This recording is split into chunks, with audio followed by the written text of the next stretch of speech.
and Australian warships conduct exercises in the South China Sea. Beijing disputes the status of the South China Sea as international waters, claiming the important waterway as its sovereign waters.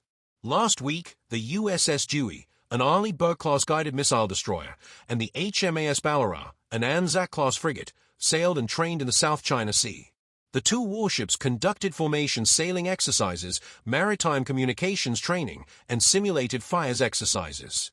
Both warships are equipped to conduct anti-surface, air defense, and anti-submarine operations. It was a fantastic opportunity to work alongside Ballarat and our Australian allies, U.S. Navy Commander Ivan Dobrev, the commanding officer of USS Dewey, said in a press release. Deepening our interoperability with our allies and partners here in the Indo-Pacific is the key to enhancing our collective deterrence against any adversary threatening peace and stability in the region. The location of the naval drills made them all the more important. Beijing disputes the status of the South China Sea as international waters, claiming the important waterway as its sovereign waters. This activity was a component of a planned routine deployment for Ballarat to the region, Royal Australian Navy Commander Dean Yoren, the commanding officer of HMAS Ballarat, stated.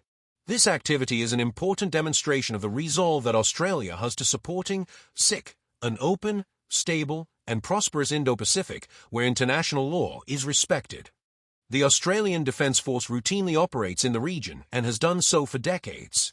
Besides the important aspect of interoperability training, such exercises highlight a key assumption of U.S. foreign and military policy in the Indo-Pacific alliances and partnerships.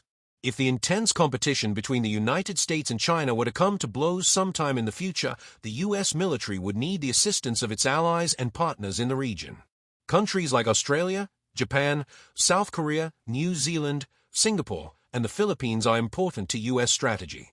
With these allies and partners playing a supporting role, the U.S. military would be in a better position to counter China's larger navy. Over the past 2 decades, there has been a shift in the naval balance of power in the Indo-Pacific. Whereas in the early 2000s, the U.S. Navy enjoyed a numerical superiority over its Chinese competitor, the Chinese Navy today has left the U.S. Navy behind. Currently, Beijing can field approximately 400 warships to the Navy's 295. Some estimates put the number of warships and support vessels that China would be able to muster in a conflict with the United States at over 700. Moreover, the Chinese Navy has the added advantage of force concentration.